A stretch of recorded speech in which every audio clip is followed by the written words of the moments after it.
todos.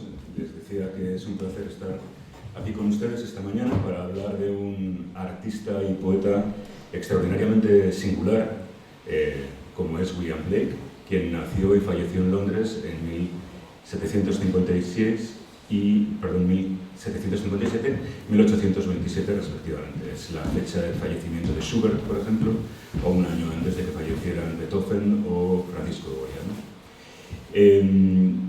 Si para el historiador del arte, el historiador de las ideas, conocer los volúmenes que engrosarían la biblioteca de un artista o de un escritor que estamos estudiando es una cuestión fundamental, porque nos sitúa, ¿no?, en el marco de las lecturas de esta personalidad que estamos estudiando. En el caso de William Blake, como veremos, por el carácter críptico extraordinariamente oscuro, místico, este conocimiento resulta extraordinariamente importante. Vamos a hablar de un artista que en el ámbito visual tiene una presencia extraordinaria en la cultura contemporánea, en la cultura popular contemporánea también, y un poeta que ha sido reivindicado como uno de los más importantes en lengua inglesa de toda la historia y particularmente en el ámbito religioso, un autor fundamental para las letras universales, ¿no?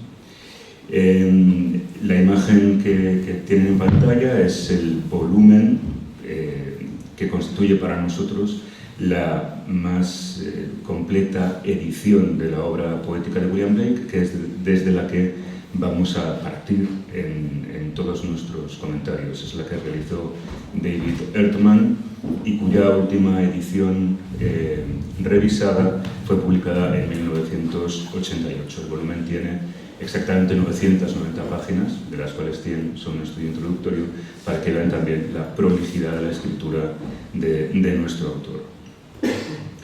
Este es William Blake, apenas unos años antes de fallecer, en un dibujo que hizo en la campiña inglesa John Lennon.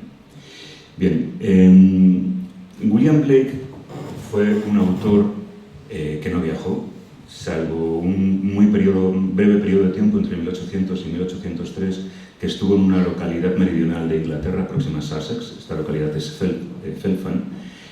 William Blake no abandonó nunca Londres, ¿no? Es decir, que también el bagaje de nuestro artista y poeta es un bagaje que en lo biográfico se circunscribe geográficamente de una manera muy concreta. Esto es también muy importante para comprender algunas de las consideraciones que vamos a exponer hoy aquí. Esa residencia en Felpham está pintada aquí en uno de estos libros iluminados por William Blake, en el que, bueno, pues le vemos en la compañía de ángeles. Vamos a abordar este problema después. Este universo poético que se hermana de una manera evidente con su obra plástica y pictórica, de carácter místico, engarza con una corriente poética del prerromanticismo inglés, protagonizada fundamentalmente por dos autores que nosotros aquí no hemos conocido, ¿verdad?, cuáles son Edward Young, este falleció en 1765, y Thomas Gray. William Blake va a tener una relación profesional con ambos autores, por cuanto en el primer caso, en el caso de Edward Young compuso en el año 1730 una obra de carácter religioso en la que, a través de 9 noches, así es como se llama el libro, aborda una serie de cuestiones. En el año 1795, William Blake recibe el encargo de un próspero editor londinense llamado Richard Edwards, quien pretendía editar en una edición de lujo, en 4 volúmenes, ilustrada, ¿no?, el total de las 9 noches de Edward Young.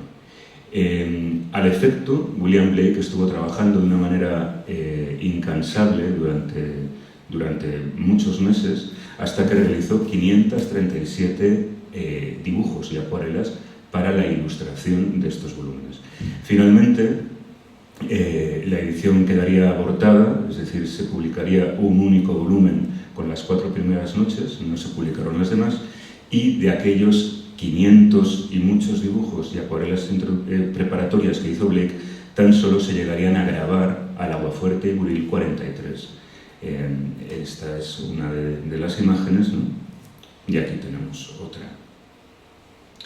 Lo interesante de estos trabajos, traigo muy poquitos ejemplos, es ver cómo esto después va a encontrarse en el universo personal de William Blake, pintándose a sí mismo sobre las poesías que él ha escrito, ¿no? El otro gran poeta del prerromanticismo inglés que va a ocupar a William Blake en diversos proyectos va a ser Thomas Gray. De hecho, en motu propio, William Blake va a realizar algunas obras pictóricas y gráficas sobre Thomas Gray, es decir, que es un artista que a él le inspira antes de que le encarguen nada, pero lo cierto es que en torno a Thomas Gray recibió un encargo de su gran amigo y protector John Flaxman. John Flaxman es muy conocido por sus ilustraciones muy neoclásicas de los clásicos de la literatura, ¿no? Fue un hombre muy próspero, generoso, y William Blake, quien siendo un extraordinario artista y poeta cosechó muy escaso éxito comercial en vida, recibió en ocasiones las dádivas de John Flaxman. John Flaxman tenía la costumbre de regalarle a su esposa Anna por su cumpleaños objetos muy particulares.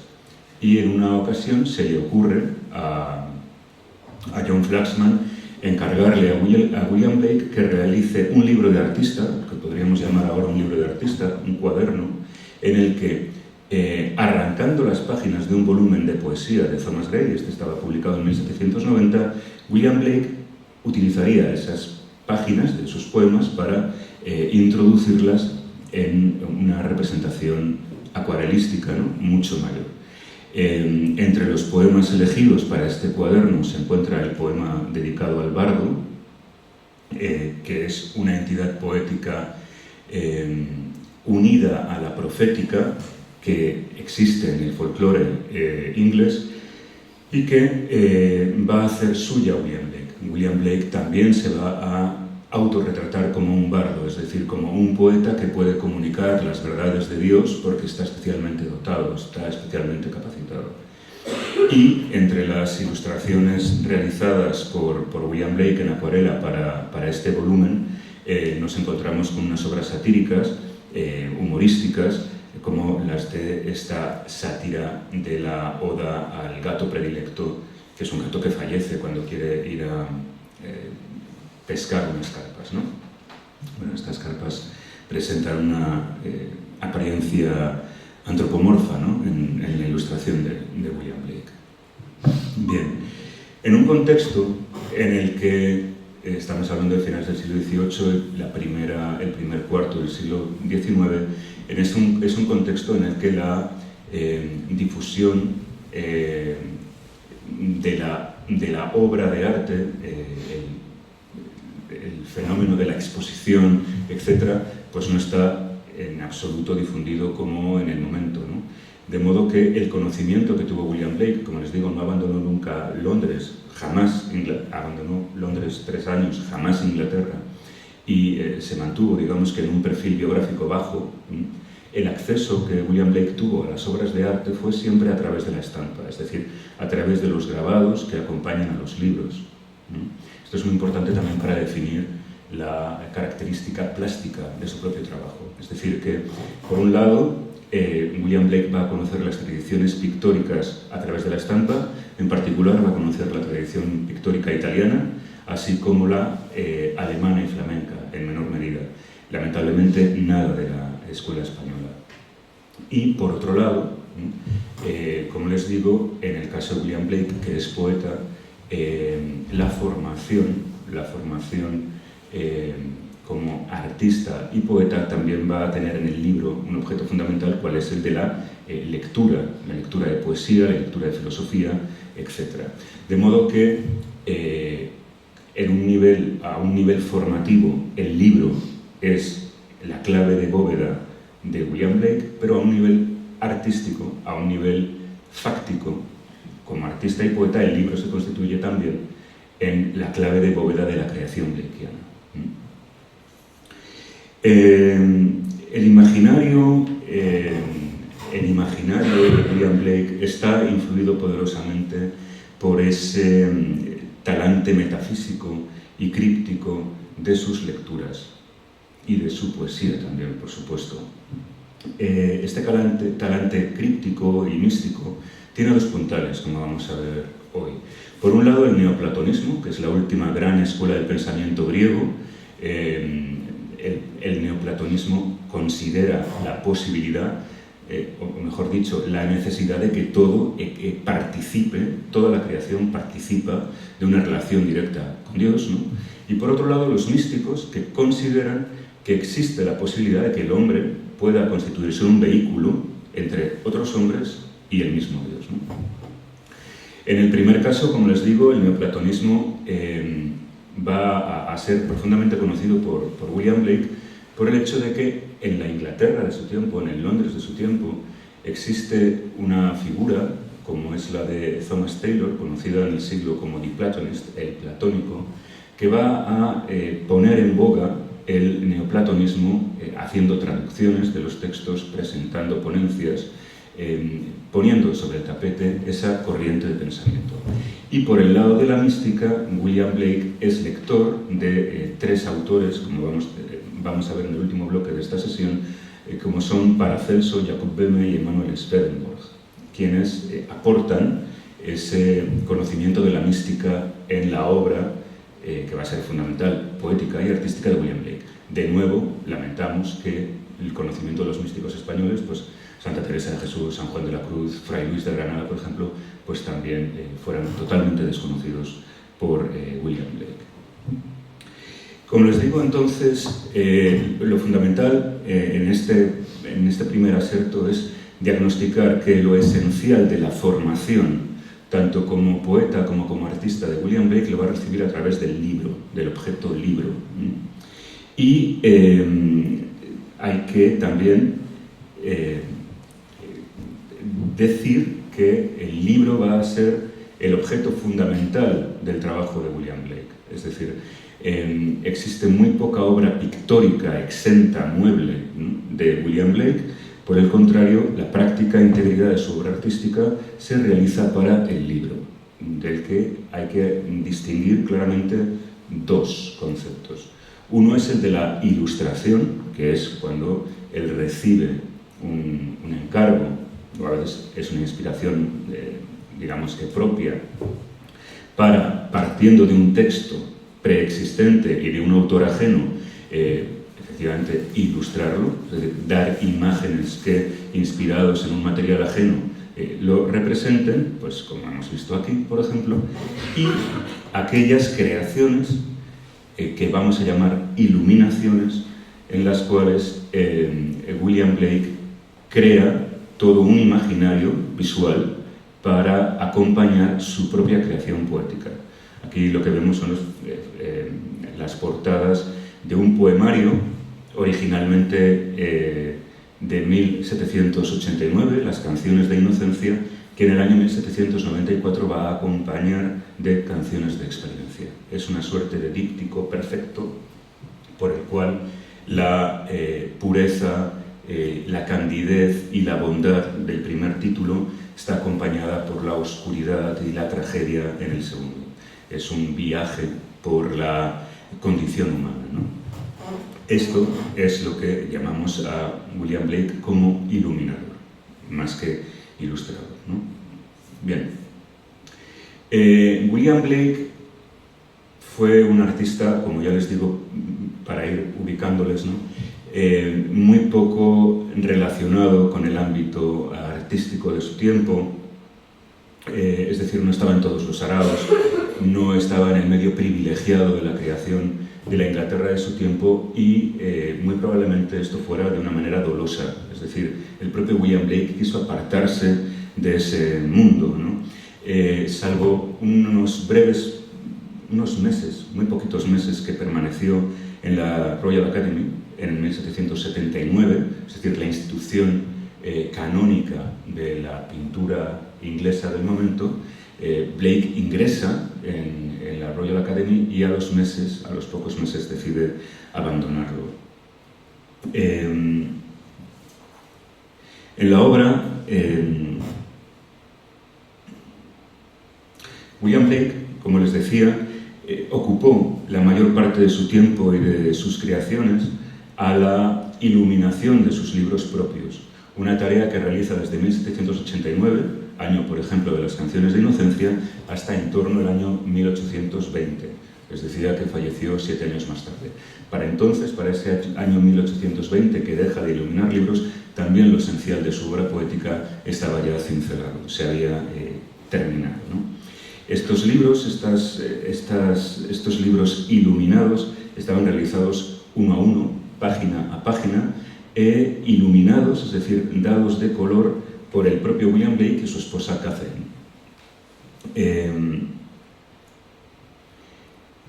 William Blake, como digo, se constituye en una personalidad extraordinariamente heterodoxa en la Inglaterra de su tiempo, y les digo que renunció a la formación académica donde él podía haber trabajado, porque efectivamente había ingresado en esa institución, lo cual no era tampoco nada fácil, ¿no? William Blake se nos presenta como una persona absolutamente antagónica de cualquier modelo, de cualquier canon, de cualquier repertorio de tradiciones que hay que seguir, repertorio de pautas que hay que seguir imperativamente. Esto es lo más contrario a la personalidad de William Blake. En una de sus obras, Jerusalén o la emanación del gigante Albión, en la plancha 10ª que tienen ustedes en pantalla, la flechita que incluido ahí reza este aserto casi proverbial, ¿no? He de crear un sistema o seré esclavizado por el de otro hombre. No razonaré ni compararé. Mi cometido es crear. Uno de los mayores problemas con el que contamos a la hora de intentar penetrar en el universo tan extraordinariamente complejo de William Blake es que el propio Blake se cuidó muy mucho de ocultar sus orígenes formativos, es decir, que apenas sabemos nada de los años formativos de Blake, de su infancia. Algunos investigadores han querido ver en sus padres a miembros de un puritanismo radical inglés, pero lo cierto es que, salvo el hecho de que nos consta el conocimiento profuso que tenía de las Sagradas Escrituras, de William Blake apenas sabemos nada de sus años jóvenes, de sus años formativos. Por decir, ese halo de misterio con el que el propio Blake quiso acompañar su existencia fue repetido, fue cincelado por el primer biógrafo de William Blake. Fue un escritor victoriano, absolutamente olvidado, si no es por esta biografía, que además ha recibido severas críticas por parte de los que han investigado a Blake, por el hecho de que Gilchrist, que así es como se llama este autor, más que en un cotejo de fuentes, en un escrutinio académico, por decir, riguroso de las fuentes, Gilchrist prefiere, también para seducir al lector, mantener ese halo de misterio con el que Blake se había acompañado, ¿no?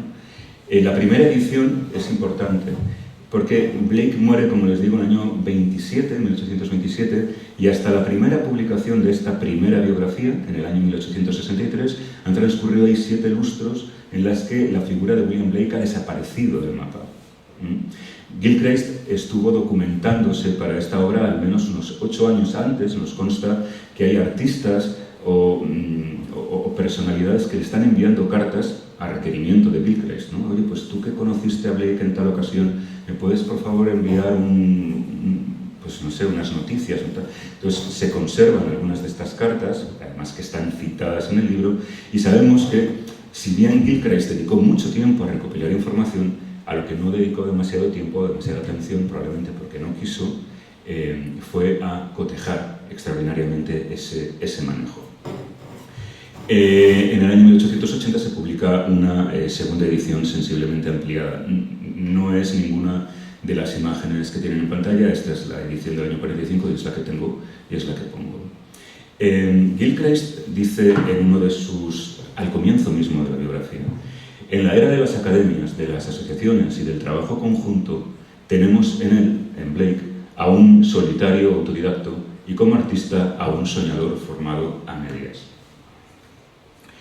Este retrato de William Blake como una persona desconocedora de las tradiciones, de tradiciones culturales, ¿no?, ha sido perpetuado por una línea de escritores blakeianos, ¿no?, de personalidades seducidas por el misterio William Blake, y así tenemos, por ejemplo, a un crítico literario tan importante y tan distinguido como T.S. Eliot, el autor de The Wasteland, el poema La Tierra Baldía, que cumple precisamente 100 años este año, y que después de Ezra Pound es la creación literaria más importante en lengua inglesa del siglo XX, pues un T.S. Eliot sorprendentemente afirma de William Blake esto: de lo que precisaba su genio y de lo que por desgracia careció fue un marco de ideas aceptadas y tradicionales que le hubieran guardado regocijarse en una filosofía propia para poder dedicarse a los problemas de los poetas,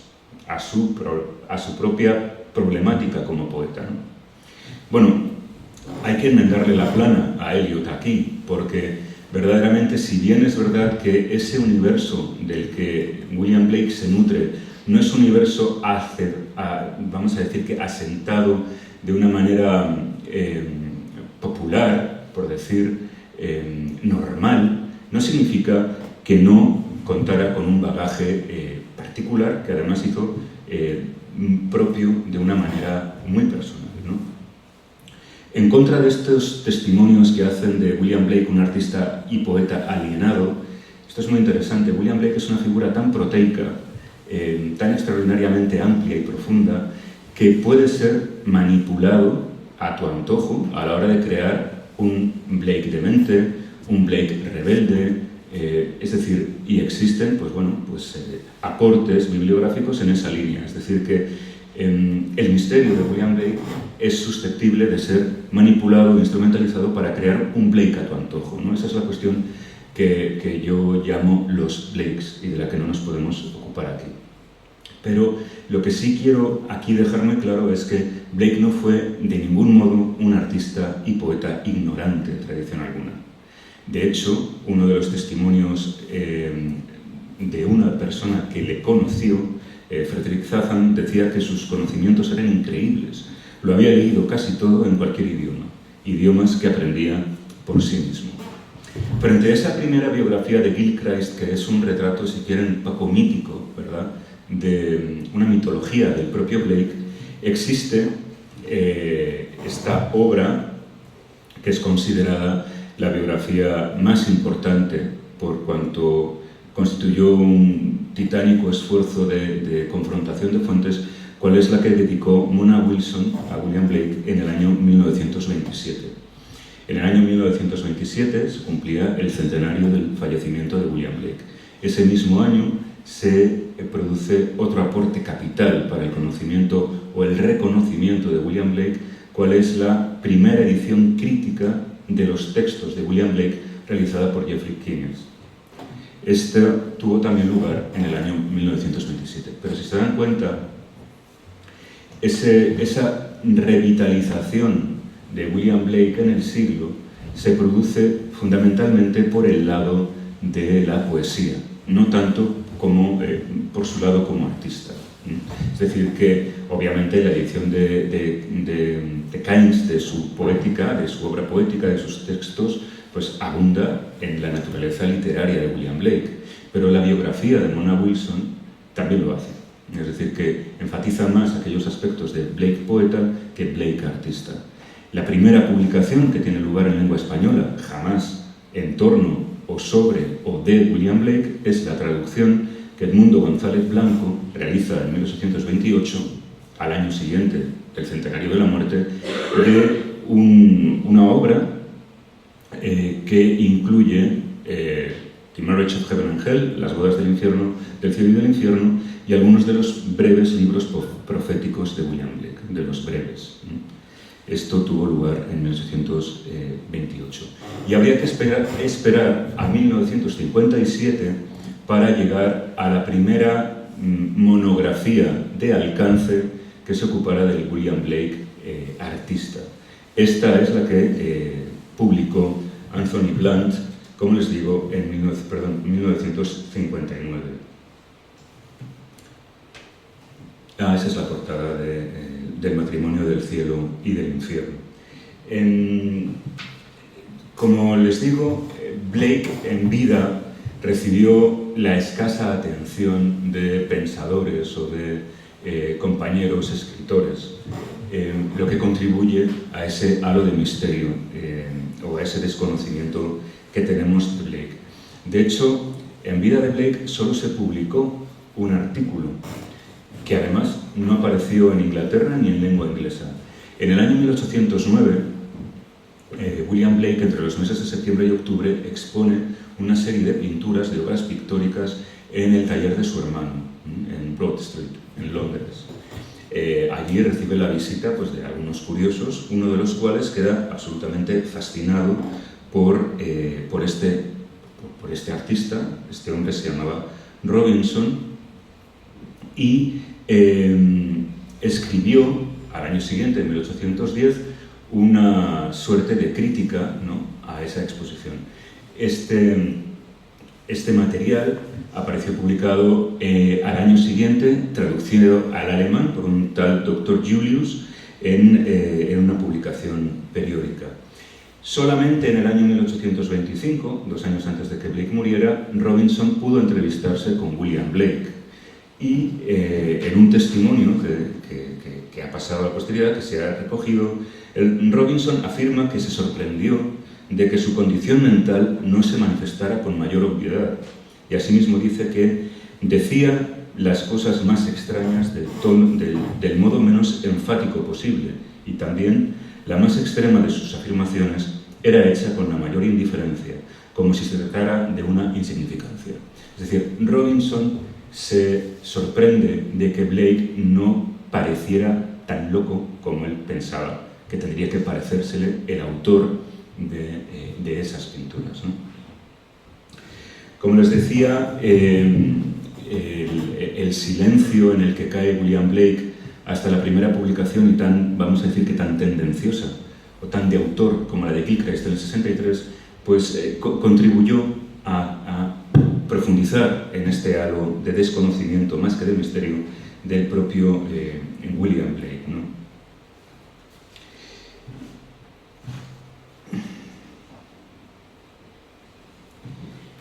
Cuando afirmábamos que existe un Blake alienado, o la posibilidad de escribir sobre un Blake alienado, también podemos hablar de un Blake plenamente formado, y es a lo que nos vamos a dedicar hoy. Hay una poetisa y exégeta blakeiana, que citaremos más tarde, que se llama Kathleen Raine, que ha afirmado de un modo tajante que la pobreza de la formación de Blake, así como la escasez de su educación, han sido exageradas. De modo que considerarle el gran original, el ignorante visionario que nada debía a tradición alguna, contribuiría a mantener esa equívoca interpretación de Blake como la de un artista alienado y ajeno a tradición alguna. En torno a los años formativos de William Blake, lo que sí conocemos es que, siendo niño, a la edad de 10 años, entra en el estudio de Henry Pars, una escuela de dibujo donde se dedica fundamentalmente a la copia de modelos. Como saben ustedes, esa es una práctica académica muy común, pues tener un yeso con una Venus de Medici, pues intentar efectivamente rescatarlo con tu dibujo, ¿no?, formarlo. Y a los 14 es admitido en la escuela de un grabador llamado James Vassar, quien le va a formar en un lenguaje también neoclásico, muy puro, con vistas, se supone, que a la formación de Blake como un diseñador industrial. Es decir, que la educación plástica o gráfica que recibe William Blake quiere ser orientada por el padre hacia la creación de modelos industriales. Es decir, por eso el perfilado nítido que acompañará siempre a la creación blakeana puede tener, en este sentido, una definición muy concreta, ¿no? Vasseur, por ejemplo, que había sucedido a George Berthiaume como grabador de la Sociedad de Anticuarios de Londres, fue alabado y criticado al mismo tiempo por Gilchrist, el primer biógrafo de Blake, afirmando de él que era un grabador muy versado en el dibujo de estilo seco, duro, monócromo, más cuidadoso y consciente, el típico representante de una escuela que ya entonces estaba pasando de moda. Al mismo tiempo, en la escuela de Vasseur, William Blake va a dibujar, por imposición del maestro, elementos de la arquitectura bajo medieval inglesa, del arte gótico, que por entonces estaba conociendo una revitalización de carácter nostálgico en la Inglaterra de su tiempo. Este carácter nostálgico, esta recuperación nostálgica, se conoció como revival. Pero frente a estos elementos, lo cierto es que Blake dijo que sus conocimientos le eran transmitidos por los ángeles y por los espectros de personas fallecidas. A los 8 o 10 años, reconoce, y esto lo transmite Gilchrist, reconoce haber sido visitado por vez primera por el profeta Ezequiel, que, según no se cansaría nunca de decir, jamás le habría de abandonar durante toda su vida. Y así el propio Gilchrist transmite que, paseando en soledad, el niño miró a lo alto y vio un árbol lleno de ángeles, brillantes, alas angélicas, salpicando de estrellas cada rama. De Ezequiel tomará William Blake la divisa del genio poético, que va a ser uno de los emblemas de su creación como poeta. El principio poético fue el primer principio y el resto simples derivados, dice en una de las planchas del Matrimonio del cielo y el infierno.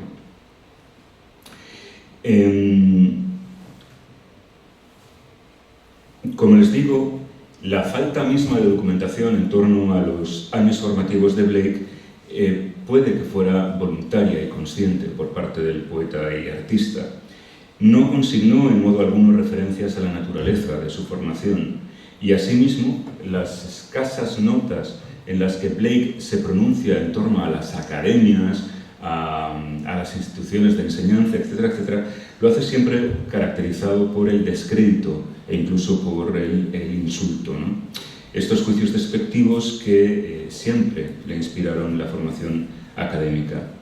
Blake manifestó durante toda su vida un odio furibundo a las academias y a sus normas taxativas que tachaba de castradoras. Y en uno de los proverbios del infierno, que se encuentra aquí, dijo: «El progreso traza caminos rectos, pero los caminos torcidos sin progreso son los caminos del genio». En 1979, como les dije, va a ingresar en la Royal Academy por un lapso de apenas 3 meses, una institución que estaba dirigida entonces por Joshua Reynolds, quien además escribió 15 discursos, uno de cuyos ejemplares tenemos anotado por William Blake, lo que nos permite conocer cuán profunda y sincera es su furibundia contra las academias, ¿no? Así, por ejemplo, en una anotación realizada al discurso sexto, de los 15 lo componen, afirma, anotado, ¿no?, en el ejemplar: «Reynolds piensa que el hombre aprende todo lo que sabe. Yo digo, por el contrario, que todo lo que es y lo que tiene lo trae consigo el hombre a este mundo. El hombre nace como un jardín plantado y sembrado. Este mundo es demasiado pobre como para producir una sola semilla. Otra de las anotaciones, esta al discurso tercero, afirma Blake: no es artista quien no haya viajado con su mente y pensamientos al cielo. Por otro lado,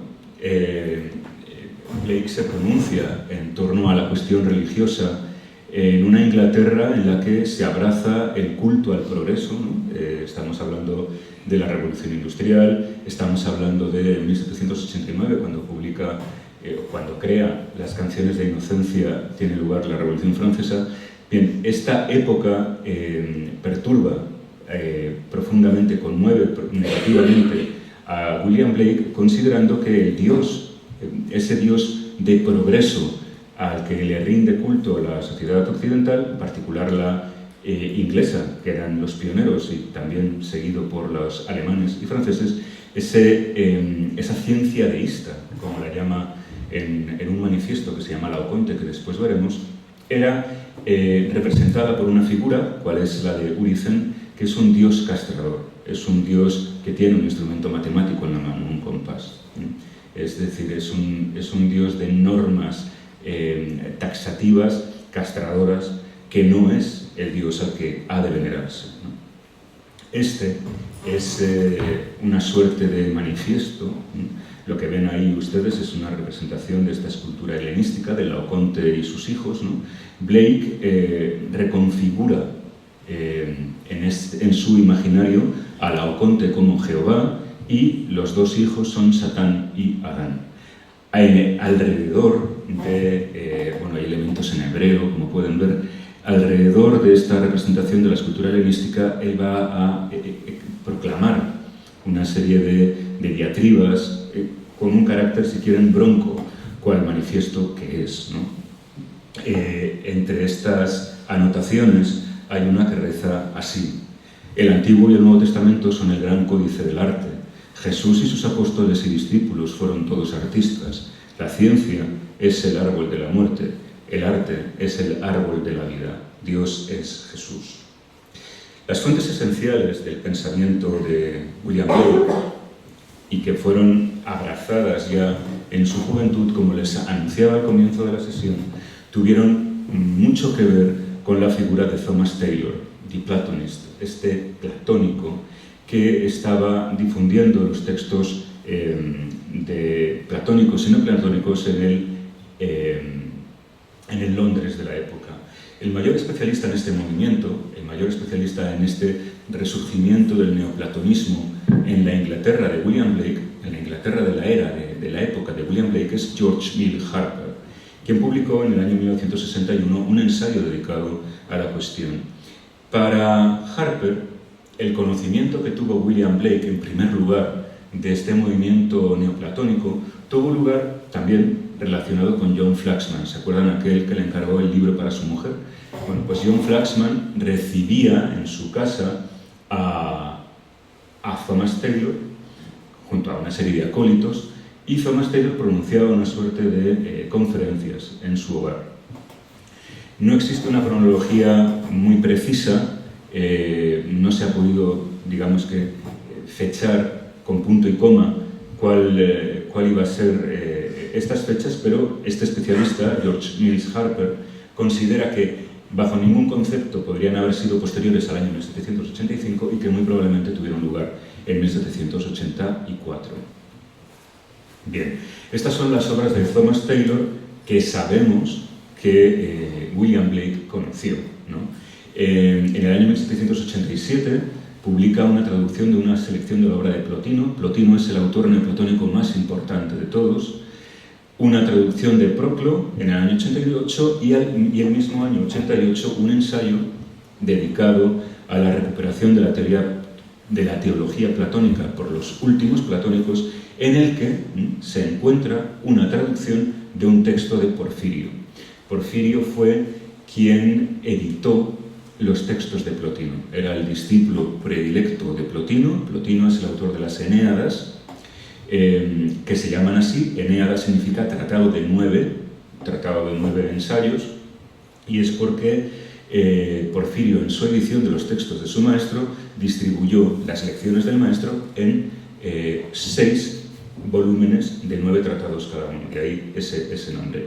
Bueno, este Porfirio escribió asimismo un texto, La Gruta de las Ninfas, que va a ser fundamental en esta obra de William Blake, que es, si la reconocen, el cartel con el que se ha anunciado esta sesión. Bueno, esta obra había permanecido, se había perdido hasta que reapareció en el año 1947 en Devon, ¿no? En Arlington Court. Evidentemente, esta obra es de un lenguaje blakeano evidente, nadie ponía en duda que se trataba de una obra blakeana, pero el asunto no se había descifrado.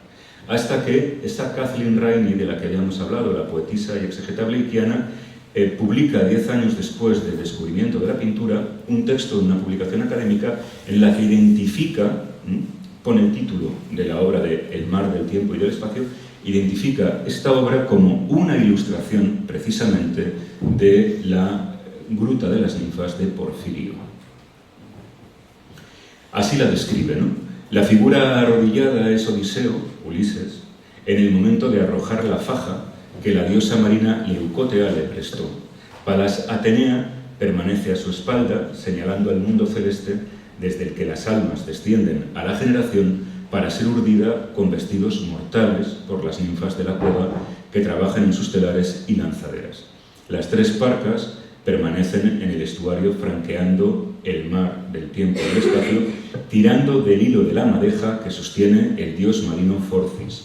Atropos sostiene las tijeras, las figuras con cubos llenos y vacíos ilustran otra parábola platónica extraída de la misma obra. Bien, en esta obra blakeana que ilustra un pasaje de Porfirio, Porfirio a su vez está haciendo una glosa de un texto homérico que pertenece al Cantar Duodécimo de la Odisea y que en traducción de José Manuel Pavón reza así: hay en Ítaca un puerto, el de Forcis, el viejo marino, que se abre entre 2 promontorios rocosos y abruptos, mas de blanda pendiente del lado de aquel, por de fuera le resguardan del fuerte oleaje que mueven los vientos enemigos, y dentro las naves de buena cubierta, sin amarras, están cuando vienen allá de arribada. Vese al fondo del puerto un olivo de gráciles hojas, y a su lado una cueva sombrosa y amena, recinto de las ninfas del agua, que llaman las náyades.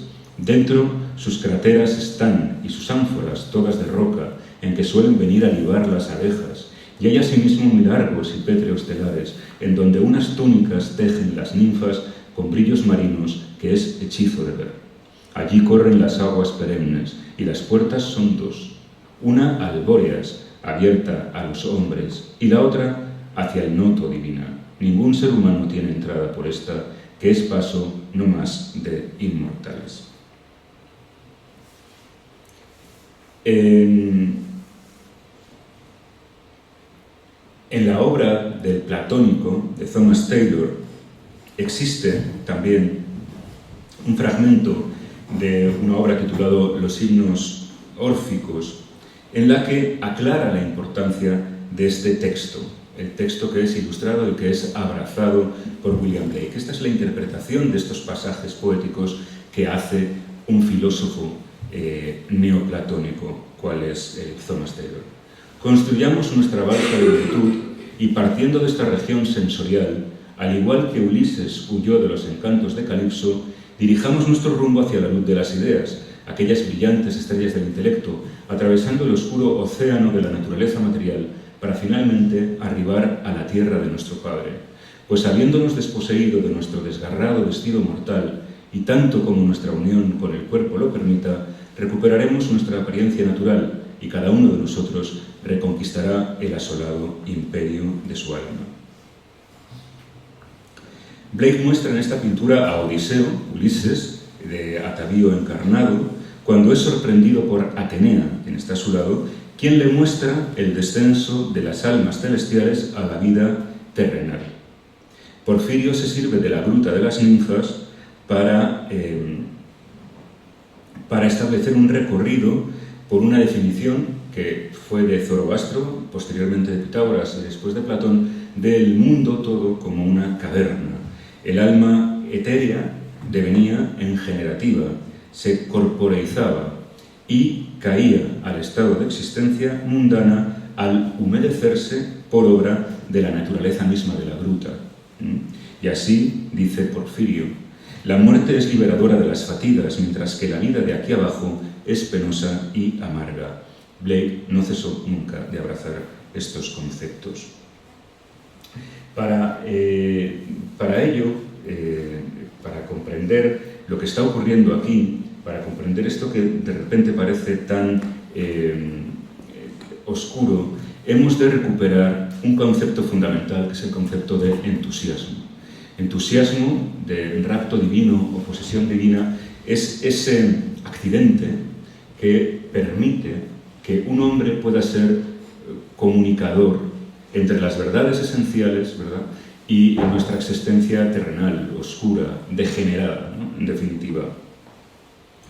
Como les decía, el neoplatonismo fue la última gran corriente del pensamiento griego y los neoplatónicos lo que hacen es una suerte de recuperación de una tradición que se remontaba a Platón, precisamente. Platón se ocupa, en dos de sus diálogos, en Fedro y Fedón, de definir, precisamente, esto de lo que estamos hablando. En ambas obras se sirve de la figura de Sócrates para definir estos conceptos que son claves. Conceptos cuáles son los de el alma como una entidad inmortal, incesante e imperecedera, pero que en ocasiones es arrastrada hacia el mundo terrenal para convertirse en algo inanimado. En Fedón sostiene Sócrates que mientras tengamos el cuerpo y esté nuestra alma mezclada con semejante mal, jamás alcanzaremos de manera suficiente lo que deseamos, es decir, la verdad. Las almas son susceptibles, lo vemos en Porfirio, ¿no?, son susceptibles de abandonar el ámbito ideal, ¿sí?, y cuando lo abandonan, lo hacen a causa de una imperfección. Por eso son constreñidas a encarnarse en entidades que son a todas luces inferiores, ¿no? El alma encarnada en un cuerpo humano mortal, eso es el hombre. Si desea acceder a la sabiduría, a la auténtica sabiduría, no puede hacerlo en las condiciones de su materialidad, de su existencia material, sino que debe intentar transportarse al ámbito en el que habita la verdad.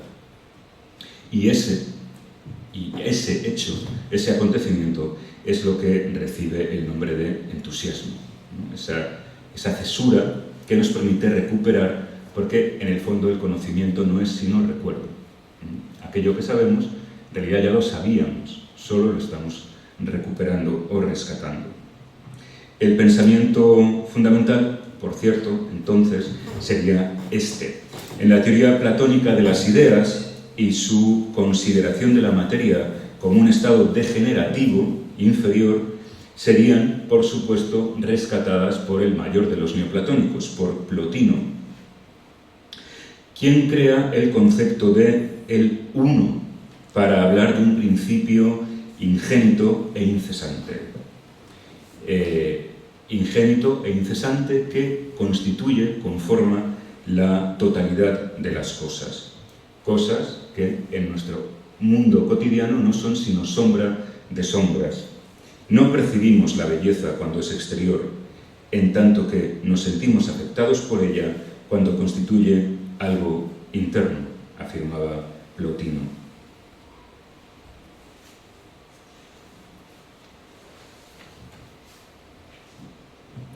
Blake abrigó postulados platónicos y neoplatónicos a través del concepto de la preexistencia. Es decir, los que estamos aquí hemos degenerado en un estadio anterior. Y esa posición filosófica se encuentra ya presente en algunos de sus primeros libros proféticos, en concreto este, que además fue iluminado por el propio William Blake, que es el libro de Fell. Este libro fue traducido en 1928 en la primera antología blakeana que fue publicada en español. Así, por ejemplo, encontramos en una carta que dirigió a John Flaxman, claro, John Flaxman había patrocinado a Thomas Taylor y al movimiento neoplatónico, en una carta que le escribe, llamada en Feltham, en esta localidad sureña, dice: en mi cerebro hay estudios y cámaras repletos de libros y pinturas de la antigüedad que escribí y pinté en edades eternas, anteriores a mi vida mortal, y estas obras son el deleite y el objeto de estudio de los arcángeles. En definitiva, Blake abraza las tesis platónicas y neoplatónicas de la preexistencia, de la inmanencia y de la reminiscencia. La tesis platónica de la inmanencia arroja luz sobre el particular método de grabado que utilizó también William Blake. William Blake crea un método de grabado particular al que él denomina método infernal. Este método, inventado por William Blake, es, en palabras de William Blake, un conocimiento que adquiere no de una manera humana, sino de una manera sobrenatural, ¿no? En este pasaje de la plancha 14ª del matrimonio del cielo y el infierno dice: pero primero, la noción de que el hombre tiene un cuerpo diferente a su alma tendrá que ser erradicada. Esto haré yo, imprimiendo mediante el método infernal, con corrosivos que en el infierno resultan salutíferos y medicinales, disolviendo las superficies engañosas para describir lo infinito que ocultan. En Blake, la idea está presente en el estado de naturaleza. Es decir, cuando un hombre acomete una creación artística, eso que se va a convertir en la creación artística ya existe. La labor del artista es la de redescubrir lo que ya preexiste, ¿no? Y ese es el don de los grandes artistas. Con ese método infernal, Blake pretende mostrar el infinito que permanece oculto en cada una de las materias y de los cuerpos terrenales. Todas participan finalmente de la creación divina, ¿no? Y sostuvo en su obra que precisamente este método de grabado le fue inspirado por Robert, por su hermano más querido, quien había fallecido en 1787. En un testimonio recuperado por Mona Wilson en esa biografía de 1827, un testimonio de un coetáneo de William Blake, J.T. Smith, decía, su hermano Robert, ahí lo tienen representado en una de las imágenes de Milton, de su poema Milton, su hermano Robert se le apareció en una de sus imaginaciones visionarias y le dictó tan decididamente el modo en que tenía que trabajar que de inmediato siguió su consejo. Así escribió su poesía y dibujó perfilando los márgenes con motivos decorativos sobre una plancha de cobre sobre la que había aplicado un líquido impermeabilizante. Un ácido atacaba las partes sin proteger, por lo que las letras y las siluetas quedaban en relieve como si fueran estereotipos. Es decir, con esos ácidos, allí donde no había cubierto de una capa impermeabilizante, se ponía de relieve, es decir, volvía a la vida aquello que ya de suyo estaba ahí, ¿no?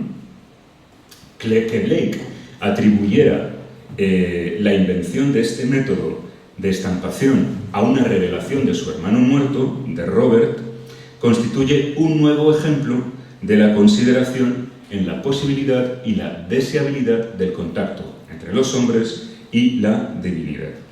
El 6 de mayo de 1800, Blake dirige a quien iba a ser uno de sus más importantes mecenas, llamado William Halley. Halley había tenido un hijo natural, es decir, un hijo bastardo, llamado Thomas Alfonso, y había fallecido a temprana edad. Este era discípulo de John Flaxman. En la carta en la que Blake quiere consolar a su patrón, a su mecenas, de la muerte de su hijo, dice lo siguiente: hace 13 años que perdí a mi hermano, a Robert, mas con su espíritu converso a diario, y a cada hora en el espíritu, y le veo en mi recuerdo en las regiones de la imaginación. Escucho sus consejos e incluso en este momento escribo bajo su dictado. Toda pérdida mortal es una ganancia inmortal. Las ruinas del tiempo construyen mansiones en la eternidad. Resulta notable la semejanza entre el método infernal y las consideraciones de Miguel Ángel en torno a la escultura. También para Miguel Ángel, la obra preexiste en el bloque de mármol y la labor del artista es la de ser uno con el mármol y recuperar lo que el mármol está diciendo que ya habita en él. Ese es el motivo. Sabemos además que Miguel Ángel comparte los postulados neoplatónicos de William Blake. Miguel Ángel está en Florencia, está en la Florencia de Marsilio Ficino, en la época en que Ficino está haciendo esta recuperación de los textos platónicos, o cuando Giovanni Pico della Mirandola está haciendo exactamente lo mismo. Es decir, que hay una adhesión al neoplatonismo en la estética de Miguel Ángel.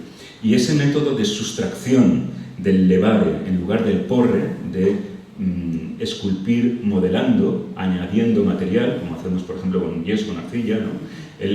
La opción por el rescatar, por el quitar para dar a ver, eso fue manifiestamente expresado por el propio Miguel Ángel en uno de sus poemas. Miguel Ángel también compuso poesía, y en uno de sus más célebres sonetos, el que dirigió, o uno de los cuales dirigió a Vittoria Colonna, afirma que carece el gran artista de un solo concepto que un mármol en sí mismo no contenga por excelente, mas solo a tal arriba la mano que obedece al intelecto. Es decir, que el don es saber qué es lo que está sobrando para dar a ver lo que verdaderamente existe ahí. Hay otro testimonio también interesante en torno a esta creencia de William Blake, y es que Thomas Phillips, un pintor académico, como vemos, realiza un retrato de William Blake. Este retrato iba a ser grabado y como al agua fuerte para acompañar la publicación de otra obra ilustrada, esto es otra vez ilustración que no iluminación, que es esta otra obra de contenido religioso y un tanto, por supuesto, melancólico, cual es La tumba de Robert Blair. Como les digo, se va a hacer una publicación con grabados de William Blake, pero se le pide a Thomas Phillips que realice un retrato que, pasado a grabado, será publicado en esa misma publicación. Como les había dicho, el conocimiento del arte que tiene William Blake es fundamentalmente a través de la estampa, es decir, a través de los libros, y particularmente de la escuela italiana, del que, además, siempre rinde el mayor tributo a Miguel Ángel. Llega incluso a deificarlo. Y, de hecho, mientras William Blake está posando para Thomas Phillips en una de estas sesiones, afirma que están hablando de arte, pues que van a hacer dos artistas cuando están juntos, ¿no? Pues hablan de arte. Y William Blake sostiene que el más divino de todos los artistas ha de ser Miguel Ángel. Claro, él reconoce que no ha visto nunca una obra de arte de Miguel Ángel en directo. Todos son sucedáneos, ¿no? Todos son grabados, estampas, ¿no? Y entonces, claro, le pregunta a Thomas Phillips que cómo puede decir eso si no ha visto una obra en vivo, ¿no?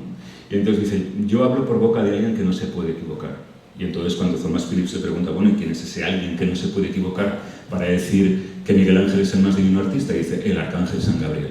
El arcángel San Gabriel me ha dicho que Miguel Ángel es el más divino de los artistas. Bueno, hasta aquí la parte del neoplatonismo. Vamos a hablar un poquito de el misticismo, ¿no? O el conocimiento de la mística por parte de William Blake y cómo eso se sustancia en su obra poética y artística.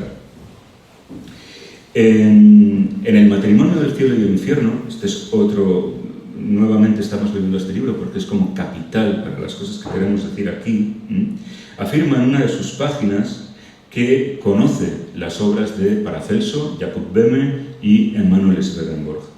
En este fragmento que tienen ahí, dice lo siguiente: cualquier hombre de talento mecánico puede producir a partir de los escritos de Paracelso o Jacob Böhme. Ven que la transcripción de William Blake es incorrecta porque con ese nombre, bajo ese nombre, es como aparece una de las obras traducidas al inglés que va a manejar William Blake. Dice que a partir de los escritos de Paracelso o Jacob Böhme, 1000 volúmenes de idéntico valor a lo de Swedenborg, y de los de Dante y Shakespeare un número infinito. Esto para aquellos que decían que William Blake no tiene conocimiento de la tradición, ¿no? Aquí mismo está diciendo que es fundamental aprender de los mayores para crear, ¿no? Estos son, en definitiva, los tres autores místicos concitados en un mismo párrafo por William Blake. Paracelso, cuyo nombre imposible vamos a parar aquí, Jacob Böhme y Emanuel Swedenborg están aquí ordenados cronológicamente. De Paracelso, ya vamos a ser muy breves, rescata la noción del físico, es decir, del médico, como una suerte de mediador entre Dios y los hombres. Esta es una noción de la mística de Paracelso. Él considera que no puede existir medicina si aquel que obra el trabajo sobre tu cuerpo no está iluminado por la bondad, por la santidad, dijéramos, ¿no? Es decir, que cualquier intervención en el cuerpo ha de ser un trabajo espiritual fundamental, ¿no? Y solo puede actuar sobre ti quien es digno de hacerlo, ¿no? Eso vendría a ser el vado o el vate o el poeta inspirado, es decir, el gran creador poético no es aquel que escribe porque tiene una disciplina, porque tiene un conocimiento de la lengua, sino porque verdaderamente está inspirado por verdades más profundas, ¿no? Es decir, que siempre hay como agentes privilegiados que son con los que tenemos que rodearnos, ¿no? Ese bardo es, como les decía, habíamos recuperado esa imagen de Thomas Gray, ¿no? De ese álbum que dibuja para la esposa de John Flaxman, y ese bardo es una categoría sobre la que el propio William Blake se pronunció en los cantos de inocencia y de experiencia. De Jacob Böhme solo vamos a decir que tiene un concepto fundamental, que creo hermanado con la de William Blake, que es una crítica a la naturaleza sensorial y empirista del conocimiento. Es decir, la conciencia de que nuestros sentidos nos engañan, que basar el conocimiento humano en la percepción de los sentidos es un error, porque la verdad se escapa a nuestros ojos. Esto es una lección de la mística, ¿no? Y así, por ejemplo, Böhme, que escribe extraordinariamente bien, dice en un pasaje que adoro: en este mundo vivimos fragmentariamente y estamos hechos de fragmentos.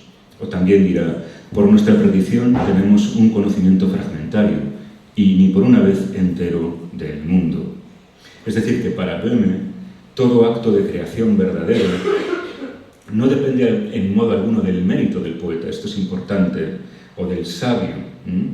La creación no es, en definitiva, fruto de una personalidad singular, o sea, no es nuestro mérito, sino que el verdadero creador es el que puede intermediar entre Dios y los hombres, ¿no?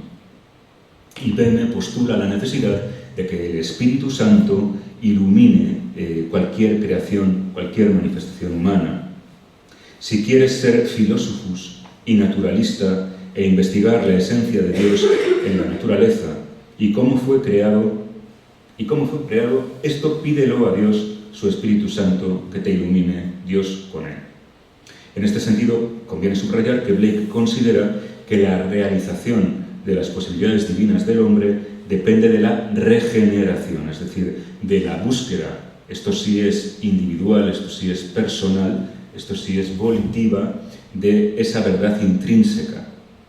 Es decir, que no todo tiene que ser que llegue a uno, ¿no? Uno tiene que trabajar en esa vía para ser digno, ¿no?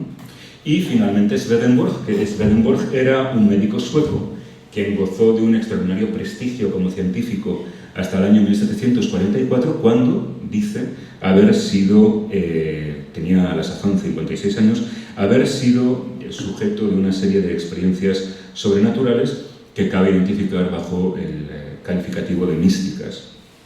Y ya en el año 44, y de acuerdo a esas confesiones, habría tenido, por ejemplo, una primera visita de su padre ya fallecido, pues como Blake a su hermano Robert, por ejemplo, y las experiencias que Swedenborg relata en este carácter, de este cariz, se parecen mucho a las que postula el propio William Blake. Lo que tienen en la pantalla son los 3 títulos traducidos al inglés del original latín que se conservan anotados por William Blake, como aquel libro de los discursos de Joshua Reynolds, que nos permite ver con cuánta furibundia se enfrenta al academicismo. Pues aquí también tenemos unas reflexiones que va anotando a estas 3 obras de Swedenborg, del que finalmente terminará, por decirlo de alguna manera, divorciándose, ¿no? Es decir, que hay aspectos de Swedenborg con los que concomita, pero digamos que el decurso biográfico del propio Swedenborg va a hacer que finalmente William Blake se separe de sus creencias. Ambos, eso sí es cierto, comparten el profundo descrédito por las realidades percibidas por los sentidos. Como les decía, esto es fundamental de la mística. Un rechazo que, además, en el caso de William Blake, está asentado profundamente en el neoplatonismo, como habíamos hablado. Así, por ejemplo, Swedenborg afirmaba que aquellos que juzgan todas las cosas por medio de las sentidas por el hombre exterior, difícilmente pueden entender que Dios es hombre. Y sin embargo, el punto más relevante de conexión entre Swedenborg y Blake es el que podríamos llamar forma organizada, o, en palabras de William Blake, human form divine, la forma humana divina, o la divino-humana forma, ¿no? Para Swedenborg, los ángeles están repartidos en sociedades grandes o pequeñas, dependiendo de los diferentes grados del bien, del amor y de la fe que los caracteriza. La omnipresencia de esta human form divine en la obra poética de William Blake procede, además, de esta tesis swedenborgiana. Para Swedenborg, el cielo, esto es una cita, representa un solo hombre, pues, y asegura basarse en una experiencia visionaria personal, gracias a la naturaleza divina y humana del Señor, el cielo representa un hombre tanto en su totalidad como en cada una de sus partes. Swedenborg sostuvo que la palabra solo es comprendida por los que están iluminados. La palabra, en sentido literal, no es coherente consigo misma y a veces puede contradecirse, censurando la actitud de quienes observan exteriormente los ritos y las ceremonias sin sentir verdaderamente el fuego de la fe, el fuego de la bondad, el fuego de los valores cristianos. Una denuncia que constituye un aspecto fundamental del ideario de William Blake, como se manifiesta de una manera preclara en una de las obras de esos cantos de experiencia de 1794 de William Blake. Este poema se llama El jardín del amor. I went to the garden of love, I saw what I've never have seen. A chapel was built in the mist, where I used to play on the green. And the gates of this chapel were shut, and thou shalt not read over the door. So I turned to the garden of love, that so many sweet flowers bore. And I saw it was filled with grapes, and tombstones where flowers should be. And priors in black gowns were walking their rounds, and binding with briars my joys and desires. Fui al jardín del amor y vi lo que jamás había visto. Una capilla edificada en el centro del pasto en el que yo solía jugar. Y la puerta de esta capilla estaban cerradas, y no debes escrito en el dintel.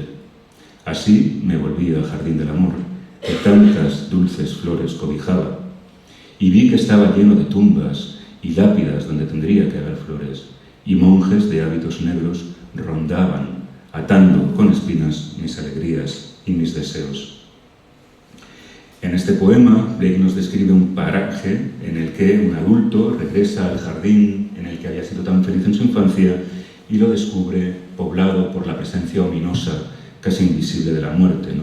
Y viendo que hacían su ronda unos sacerdotes con hábitos negros que ataban con espinas sus alegrías y sus deseos. Un tema, el del jardín, que parece glosar, y por eso lo hemos traído aquí, la metáfora de Swedenborg sobre el mismo tema. Así, Swedenborg afirma: cuando la fe se una a la caridad, entonces encontrarás jardines paradisíacos, arrietes floridos y verdes praderas en amena concordancia con la unión de fe y caridad. Pero cuando la fe está separada de la caridad, entonces no hallarás hierba, y donde había verde encontrarás espinos, zarzales y ortigas. Como les decía, las canciones de inocencia y las canciones de experiencia, y con esto vamos terminando, constituyen una suerte de díptico, de reverso tenebroso, las canciones de experiencia de las canciones de inocencia. Los opuestos, y en esto es tajante William Blake, constituyen siempre el modo de avanzar hacia algo, esto particularmente en el matrimonio del cielo y el infierno. Por eso, para concluir, vamos a servirnos de una obra que forman parte de esas canciones de inocencia. Esto era de la experiencia, ahora vamos a hablar de la inocencia, y es un poema, digamos que en dos partes, ¿no? Tiene que ver con un niño que se pierde. Hay un primer poema en el que un niño está en el bosque y, por un motivo, pierde el contacto con su padre y se ha perdido. El siguiente de los poemas, el niño es encontrado. The little boy lost in the lonely fen, laid by the wandering light, began to cry. But God, ever night, appeared like his father in white. He kissed the child, and by his hand led, and to his mother brought, who in sorrow pale, through the lonely dale, her little boy weeping sought. El pequeño niño perdido en el pantano solitario, guiado por la errante luz, comenzó a llorar. Mas Dios, que siempre está cerca, se le apareció como su padre, vestido de blanco. Dio un beso al niño y, tomándolo de la mano, lo condujo hasta su madre, quien, pálida de dolor, en el yermo valle, llorando, buscaba a su pequeño niño. Si Blake no fue un creador, o no fue el creador alienado que aquellos Gilchrist y otros como él pretendieron hacer, lo cierto es que siempre se guió en sus estudios, en sus reflexiones, en sus poesías y en sus obras artísticas, en sus inspiraciones, de un modo extraordinariamente singular. En tiempos de desmantelamiento de la tradición humanista, y en el que parece extenderse una oscuridad materialista, el entusiasmo blakeiano brinda a los intrépidos una mano compañera. Muchas gracias.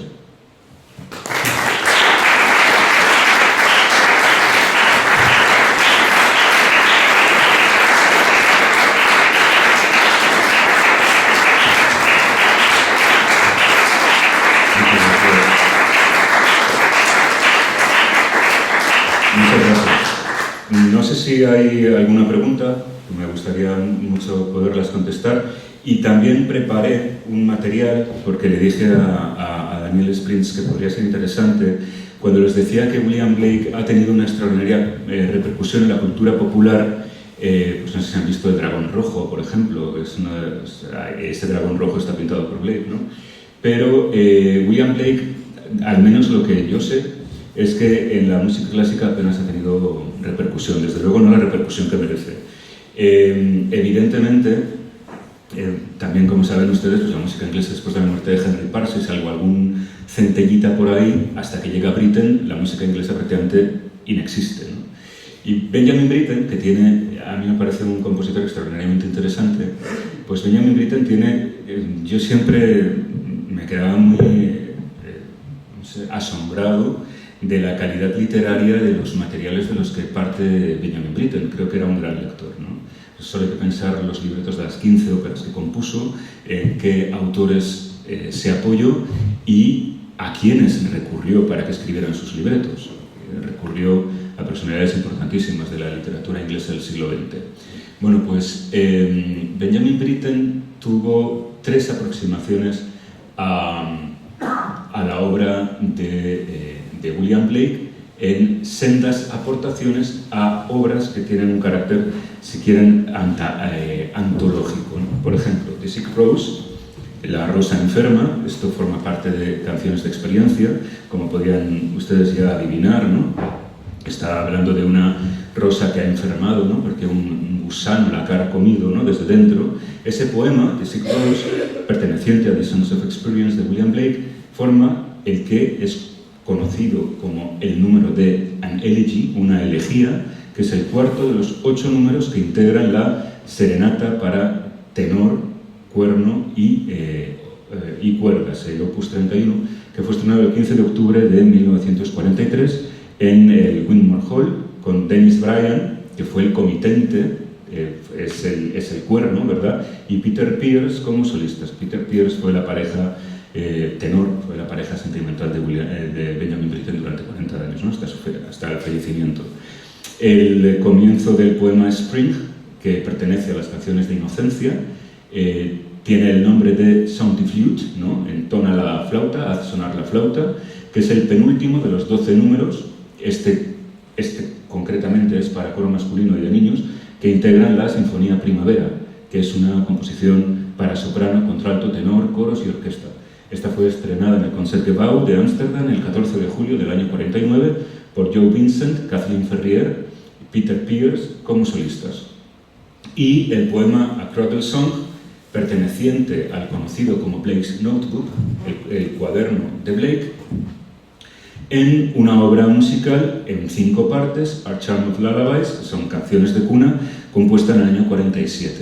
Este poema, A Cradle Song de William Blake, es el primero de esos 5 números que lo componen. Esta obra, que es compuesta para piano y mezzosoprano, fue estrenada por Nancy Evans. Y ya después de... han pasado ya más de 20 años desde que Blake le inspirara la primera composición vocal a Benjamin Britten. Benjamin Britten compone un ciclo mucho mayor, y ya exclusivamente dedicado a William Blake. Todas las obras anteriores, como les decía, son antologías, es decir, que al mismo tiempo que recurre a William Blake, recurre a otros muchísimos poetas, ¿no? Bueno, en esta obra, que tampoco, aunque tenga 14 números, arroja una duración, pues no sé, en torno a unos 22 minutos o algo así, que tampoco es una obra muy extensa, se engarzan, ¿verdad?, diferentes proverbios del infierno con algunos de los poemas de Songs of Experience y con augurios de inocencia.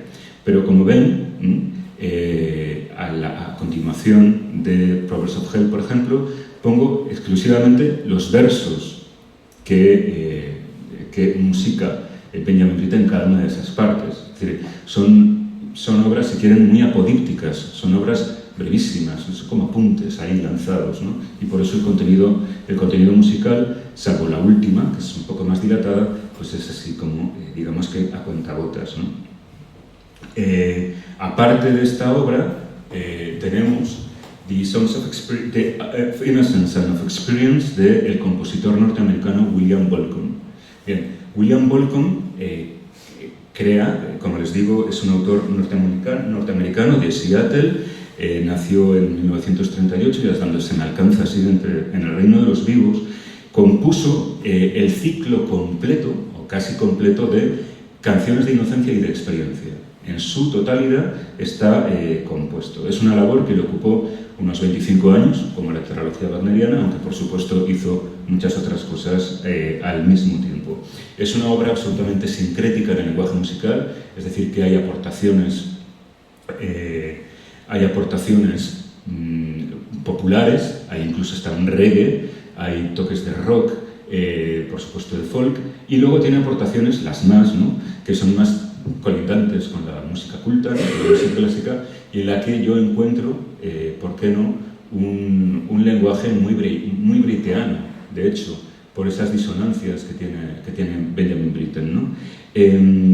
William Bolcom, como les digo, no compone la integridad, casi, y hace algunas cosas caprichosas. Por ejemplo, deja sin musicar una sola de las canciones de Blake, que pertenece al primer bloque, al de Inocencia. Esta se llama Laughing Song, la canción para reír, y introduce 4 poemas de canciones de Inocencia, 4 de las canciones del bloque, vamos a decir que cándido, en el bloque más siniestro, por decirlo de alguna manera. Y tampoco rescata no mantiene el orden en el que están publicadas las canciones. Como ven, Blake las llama canciones, que no poemas, lo cual también es importante, no mantiene el orden riguroso de la escritura de William Blake. Y ese reggae del que les hablaba, que además es la última pieza, es un poco, si quieren, apoteósica, orgiástica, parece como el final del bolero de Ravel, ¿no? Que pues es como una cosa muy entusiasta y muy americana, ¿no? Muy así de pum pum pum. Y bueno, pues es una obra, yo creo que muy interesante, creo que no muy conocida, fue grabada, la primera grabación mundial es esta de Naxos, que yo pude conseguir en su momento, la licenciaron en el año 2004, pero bueno, estas son las aportaciones que he rastreado en estos años que llevo de búsqueda blakeiana y que, bueno, pues que a lo mejor de aquí sale algo, alguien se atreve. Yo me ofrezco con el libreto, si alguien quiere hacer algo de William Blake aquí. Bueno, muchas gracias. Y alguna duda, pues intento contestarla, por supuesto.